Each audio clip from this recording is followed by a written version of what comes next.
जय सत्यओम सिद्धाय नमः। आज का विषय है व्यक्तित्व मंत्र और संकल्प शक्ति से सिद्धि दर्शन।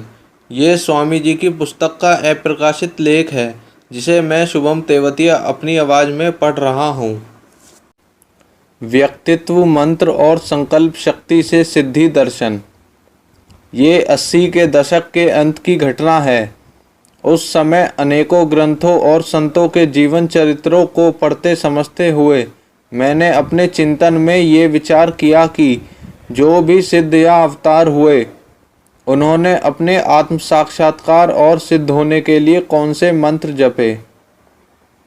जैसे साईं बाबा के भी गुरु थे, तब उन्हें अपने गुरु से कौन सा गुरु मंत्र मिला, और ऐसे ही रामकृष्ण परमहंस ने काली माँ के मंत्र के साथ साथ अनेकों देवी देवताओं आदि के मंत्र जपे और अपने शिष्यों को भी भिन्न मंत्र दिए।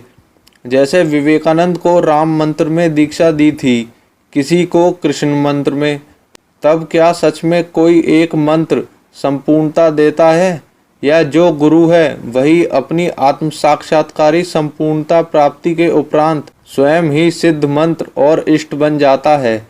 जैसे राम कृष्ण जो कि विष्णु जी के अवतार हैं, तब क्या इन्हें स्मरण करते में विष्णु जी का मंत्र सफल नहीं होगा, या हनुमान भैरव आदि शिव जी के रुद्र अवतार हैं, तब क्या इनके व्यक्तित्व दर्शन को शिव जी का मंत्र पर्याप्त नहीं है। ऐसे अनेक प्रश्न मेरे हृदय में चल रहे थे। तब उस समय पढ़ रहे रामकृष्ण परमहंस वचनामृत के ही परीक्षण को मैंने एक नाम स्वयं मंत्र बनाया, जय रामकृष्ण परमहंस माँ शारदाय नमः, और अन्य सभी मंत्र छोड़ इसे जपना शुरू किया। तब रामकृष्ण परमहंस के चित्र को स्मरण करते हुए जप प्रारंभ किया।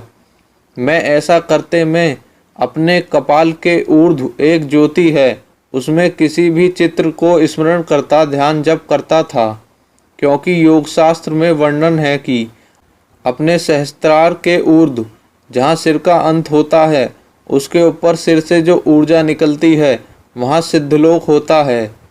यो जितने भी सिद्ध हैं उनसे वहाँ संपर्क के लिए वहाँ के ऊर्जा क्षेत्र में ध्यान यानी संयम करना चाहिए। इस विषय के रहस्य पर अलग से बाद में बताऊंगा। तब उसी रात्रि ध्यान में दिखा कि मैं किसी अपने परिचित के मकान में हूँ। वहाँ कोई उत्सव की तैयारी चल रही है। महिलाएं बाजार जाना चाहती हैं, परंतु उनसे कहा गया कि आजकल शहर में बाहर भूत प्रेतों का प्रभाव ज़्यादा है। तब मैं बोला, रुको, पहले मैं इन प्रेतों की व्यवस्था कर आऊँ, तब तुम जाना। और मैंने एक लोटे में जल लिया और बाहर को निकल गया तो देखा आकाश में रात्रि का अंधकार है, चंद्रमा हल्का प्रकाशित है और सभी ओर प्रेतों की छाया मूर्तियां घूम रही हैं। इसलिए कोई बाहर नहीं निकल रहा, और जो निकल कर घूमा उसके ऊपर इन प्रेतों का प्रभाव बढ़ता जा रहा है, और जब वो अपने घर लौटता है तो उसके घर में उपद्रव होने लगता है। तब मुझे बाहर देख वे प्रेत मेरी ओर बढ़े। जैसे ही वे मेरे पास आए, मैंने यही मंत्र बोलते हुए उन पर जल का छींटा मारा। वे जलने लगे। ये देख चारों ओर से मुझ पर उनका आक्रमण होने लगा। मैं भी जल की छींटे मारते मारते आखिर में उन्हें एक बहुत बड़े हिंदुओं का शमशान, जिसके पास में मुस्लिमों का ईसाइयों का कब्रिस्तान भी है, वहाँ के प्रेतों से मंत्र जल के छींटे मारते हुए युद्ध होने लगा। पर वे अर्धमूर्छित हो जाते, फिर उठ लड़ने लगते। ये देख मुझे चिंता हुई कि ऐसे तो जल कम पड़ेगा, बाद में समाप्त हो जाएगा, तब क्या होगा। तभी मेरे अंदर से प्रेरणा विचार बड़ी तीव्रता से आया कि जैसे कोई बोला, अरे जोर से संकल्प बोलते हुए प्रबलता के साथ मंत्र बोलकर मार। कोई मंत्र हो, उसके उच्चारण में यदि संशय रहता है तब उसका प्रभाव कम होता है। इसलिए प्रबल आवेग के साथ छींटे मार और थोड़ा जल बचाकर रखना वापस जाने के लिए। ये विचार के समझ आते ही अब मैंने प्रबल घोष के साथ मंत्र उच्चारण करते हुए जैसे ही जल के छींटे मारे तो उन प्रेतों की धूल सी उड़ने लगी, और यहाँ तक कि उनकी राख भी भस्म हो गई। साथ ही पाता और देखता गया कि आकाश में चंद्रमा भी अंधकार को मिटाता हुआ प्रकाशित होता जा रहा है। अंत में जब कोई नहीं बचा तो देखा चारों ओर दूधिया रंग की आभायुक्त और आकाश में पूर्णता लिए प्रकाशित पूर्णिमा का चांद बिन बादलों के प्रकाशित है। मैं वापस लौटा और घर की स्त्रियों को कहा, अब निर्भय होकर बाजार जाओ। सब प्रसन्नता से बाजार गईं। चारों ओर बाजार शहर में चहल पहल हो गई। ये देखता हुआ मैं वहाँ से आगे बढ़ा तो मेरे साथ मेरे रिश्ते की बहन सोनू और उसका लड़का भी संग चलने को कहता। फिर हम संग चल रहे हैं, जबकि तब सोनू को कोई संतान नहीं हुई थी, जो बाद के वर्षों में पुत्र के रूप में ही हुई थी। तो पाया कि मेरे उल्टे हाथ पर एक लंबी तगड़ी स्त्री भी साथ चल रही है। अचानक सोनू बोली, भैया आपको पता नहीं है, मैंने कनखी से देखा है कि ये औरत आपके मुख फेरते ही पास चल रहे व्यक्ति को एक झटके में सटक जाती है। आपके देखने पर सीधी सी बनी रहती है। फिर मैंने भी ये कनखी से देख अनुभव किया कि यह सच है। फिर अनुभव किया कि ये तो तांत्रिक शक्ति संपन्न भैरवी है। इतने ही सोनू ने पूछा कि मेरा बेटा कैसा रहेगा। मैं बोला, इसका प्रारंभिक जीवन बिन पिता के संघर्ष से गुजरेगा, कुछ समय बिगड़ेगा, लेकिन जब ये 28 और 31 साल का हो जाएगा तब ये अपने पैरों पर खड़ा होगा। तेरा बेटा एक शक्तिशाली आत्मा है, इसलिए चिंता मत कर। तभी उसका घर आ गया और वो वहाँ चली गई। आज इतने वर्ष बाद इस बेटे के पिता से संबंध नहीं है। ये ऑस्ट्रेलिया फिर कनाडा में इसी स्थिति में माँ के साथ रह गुजर रहा है। अब मैं बोला, इस भैरवी से कैसे पीछा छुटाऊं। तभी मैंने वहाँ रास्ते में एक और तांत्रिक को भरी भीड़ में ये चैलेंज करते सुना कि कोई भी हो, वो मेरी इच्छा के बिना इस मेरे गड्ढे से बाहर नहीं निकल सकता। लोग प्रयास करते हैं पर वो मंत्र मारता है, कोई उससे बाहर नहीं निकल पाता। तब यही युक्ति उस भैरवी से पीछा छुटाने को सोची। तब उससे बोला कि क्या तू इसका चैलेंज स्वीकार कर सकती है। वो बोली, हाँ, तुम्हारे लिए सब कर सकती हूँ। और उसने जाकर ऐसा ही किया। अब इस संबंध में दोनों का शक्ति प्रदर्शन होने लगा। भैरवी बाहर आने को मंत्र शक्ति लगाए और तांत्रिक उसे बाहर नहीं आने को मंत्र शक्ति लगाए। दोनों ही समझ गए कि हम दोनों फंस गए। कोई भी हारता वही एक दूसरे को मार देता। ये स्थिति देख मैं वहाँ से आगे बढ़ गया और अपनी बाद में बनी कुटी में आ गया। और मैं बैठकर इसी देखे पर चिंतन करने के भाव से ही इधर के ध्यान में आता हुआ चैतन्य हुआ। तब उठकर अपनी चाय बनाई और दैनिक कार्यों में व्यस्त हो गया। यहाँ समय अनुसार अनेकों बातें सत्य गईं। मेरी उस बहन के लड़का ही हुआ और वर्तमान में वो अपने माता पिता के हुए तलाक के बाद उस बेटे की माँ के साथ विदेश में परवरिश हुई। यही संघर्ष की स्थिति है।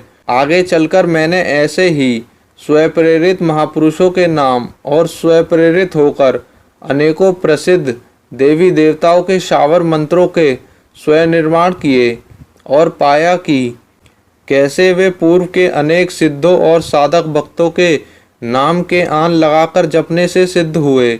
इस संबंध में मेरी रचित शावर सिद्धि ग्रंथ की रचना हुई, जिसमें मेरी स्व अनुभूतियों पर आधारित लगभग सभी सिद्धों और देवी देवताओं के सिद्ध शावर मंत्र मैंने विधिवत लिखे हैं, जिनमें इस सिद्धासिद्ध महामंत्र सत्य ओम सिद्धाय नमः का महाशावरी महामंत्र अपने सिद्ध अनुभव के साथ लिखा है, जिससे प्रारंभिक अनेक भक्तों को मनोवांछित मनोरथों की प्राप्ति हुई। मेरे दोपहर के ध्यान के उपरांत इस महामंत्र का स्वयं प्रेरणा लेखन हुआ, जो इस प्रकार से है। सत्य गुरु ओम माई शक्ति अष्ट सिद्धि नवनिधि दे भक्ति नष्ट करो शत्रु विकराला चढ़ाऊं पान मिठाई माला जो देखूं वो सच दिखलाओ ढूंढ ढूंढ मन चाहा लाओ मुझको दे दो सच्चा दूध बांधू पीर वीर जिन भूत सत्य गुरु ओम की आन सत्य ओम सिद्धाय नमः दे सच्चा ज्ञान शब्द साचा पिंड काचा चले मंत्र सत्य ओम का वाचा।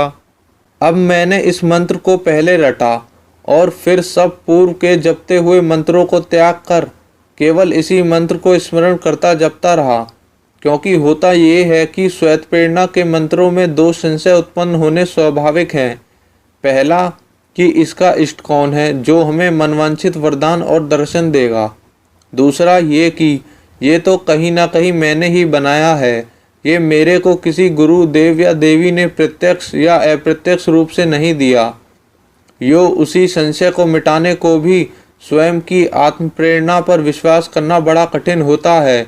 यहीं जितने भी पूर्व सिद्ध हुए हैं उनके सामने भी ये संशय सदा उत्पन्न रहे हैं, क्योंकि अपने गुरु से प्राप्त सिद्धि मंत्रों को उन्होंने किसी को नहीं दिया, और दिया भी तो केवल अपने सुयोग्य शिष्य को, जो उनके बाद उनकी गद्दी परंपरा को चलाता है। और जिन्होंने भिन्न भिन्न मंत्र अपने शिष्य को दिए भी हैं तो उसमें कोई नयापन नहीं है, क्योंकि उन्होंने बस अपनी प्राप्त अंतर्दृष्टि से ये देख कि इस शिष्य की आत्मा में कौन सा गुरु मंत्र पूर्व जीवन में मेरे यानी उनके द्वारा या किसी और गुरु के द्वारा तब दिया गया था, जब वो गुरु उसी इष्ट की साधना कर सिद्ध हुआ था, तब के पूर्व जीवन में दिया गया वो बीज मंत्र ही पहले उस वर्तमान शिष्य का विकास करेगा, जैसा कि उस गुरु का हुआ था। तब आगे कहीं वर्तमान में या भविष्य के जीवन में आगामी मंत्र दिया जाएगा। इसे कहते हैं भाव से महाभाव साधना और उसका रहस्य। और जो केवल एक ही गुरु मंत्र देते हैं वो उन गुरुओं के पूर्व जीवनों में उनमें उनके गुरु द्वारा या उनके आत्म साक्षात्कार में दिया अथवा स्वयं अर्थ सहित प्रकट हुआ है। और यहाँ भक्त ये रहस्य को समझे कि कोई भी मंत्र नवीन नहीं होता है, वो अनेकों बार प्रकट होकर संपूर्ण हुआ और पुनः निर्विकल्प समाधि यानी मनुष्य की स्वयं आत्मा की परिपूर्णता की प्राप्ति होने पर उसी भांति उसी में विलीन हो जाता है। जैसे एक बीज से पौधा और फिर वृक्ष और फल और पुनः अनेक बीज और अंत में मूल बीज में समाहित होना ही यहाँ नवीनता की पुनरावृत्ति होना या अवतरित होना अर्थ है, समझे। तब उसी रात्रि मुझे ध्यान की शवासन मुद्रा में 20 नवंबर 2007 एकादशी मंगलवार प्रातः 5 बजे दिखा कि पिताजी क्रोधित हैं, और मुझे लगा कि प्रतिरोध किया तो और प्रतिक्रिया बढ़ेगी, यो इसका उपाय है प्रतिरोधन। तो मैंने उनके पैर छू लिए तो तुरंत ही उनके शरीर से एक ज्योति जो चारों ओर से चिन्मय परमाणुओं से घिरी है निकलने लगी। ये देख मैंने तुरंत संकल्प किया कि अभी नहीं, अभी और कुछ समय रुक जाओ। तो वो वापस उनके मुख में समा गई। फिर देखा कि हमारे यहाँ प्लॉट में रहने वाले बिहारियों में वास्तव में ही बहुत वर्षों से कपड़ों के निक्कर झोले आदि बनाकर बेचने वाली मुस्लिम महिला आती थी, वही आई हुई है। तो उसे मैंने वस्त्र और कुछ रुपए व अनाज आदि दान दिया है। तभी देख रहा हूँ कि छोटे भाई की पत्नी उमा बाथरूम में उल्टी कर रही है। आगे चला तो देखता हूँ कि अनेक फिल्मों से जुड़े 2 प्रसिद्ध अभिनेता व लोग हैं, वे शूटिंग कर रहे हैं। वे मुझे देखते हुए नमस्कार करते हुए अपने काम करते जा रहे हैं। तब मैं चलते हुए कुछ पी रहा हूँ, वो झूठी उन्हें दे दी। उन्होंने लेकर उसे प्रसाद में थोड़ा थोड़ा सा पिया है। आगे एक मोड़ पर पहुँचा हूँ तो वहाँ एक वैद्य है। उसने मेरे रोग को नापा भी है जो बढ़ा हुआ है, तब नब्ज नाप दवा दी जिससे मुझे लाभ हुआ है। वहाँ से उठ के चला हूँ तो रास्ते में ही कुछ लोग उपद्रव कर रहे हैं, तो मैंने उनका प्रतिरोध किया। तो मेरे पीछे से आकर एक भक्त सब इंस्पेक्टर है अजय शर्मा, उसने उन्हें पीटा। आगे चलने पर मेरे से कुछ प्रसिद्ध और कुछ सामान्य लोग अपने भविष्य के विषय में पूछ रहे हैं। मैं उनके बारे में बता रहा हूँ कि तुम्हारा जन्म इस तिथि को इतने बजे हुआ था, तुम्हारी बड़ी लड़की है आदि आदि। ये सुन वे आश्चर्य में हैं कि हाँ जी यही सत्य है। फिर अब आगे तुम्हारे प्रश्न अनुसार ये घटना होगी और साथ ही मेरी ब्रह्ममयी उच्चारूढ़ मनोस्थिति बनी है। इसके साथ तब मेरी ध्यान से चैतन्य अवस्था हुई। तब मैंने अपनी माताजी से पूछा कि वो जो मुस्लिम महिला कपड़ों के बने वस्त्र बेचने बिहारियों में आती थी, वो कहाँ रहती है? वे बोली कि पता नहीं। हमारे यहाँ काम करने वाली बिहारन रानी से पूछा तो वो बोली भूड़ पर कहीं रहती है, कई महीनों से नहीं आई है, जब आएगी उससे कह देंगे। अब देखो, तीसरे दिन ही वो हमारे यहाँ आई और बोली कि मुझे सपने में ऐसा लगा कि कोई कह रहा है कि उठ तू उन वकील साहब के जा, जो दे वो ले लेना। तब माता जी ने बताया कि स्वामी जी पूछ रहे थे तेरे बारे में। तब मैंने माता जी से उसे जो देखा वस्त्र, गेहूँ, शनि मंदिर पर आए चिमटा, तवा आदि दक्षिणा के साथ दिया। तब मुझे लगा कि जो देखा उस अनुसार ये शावर मंत्र सिद्ध है और बाद में वे सारी देखी बातें सत्य गईं और ये मंत्र मैंने कुछ ही भक्तों को दिया जो शावर मंत्रों के जपने में ज़्यादा विश्वास करते थे। उन्हें भी अनेक सत्यता भरे चमत्कार दिखे।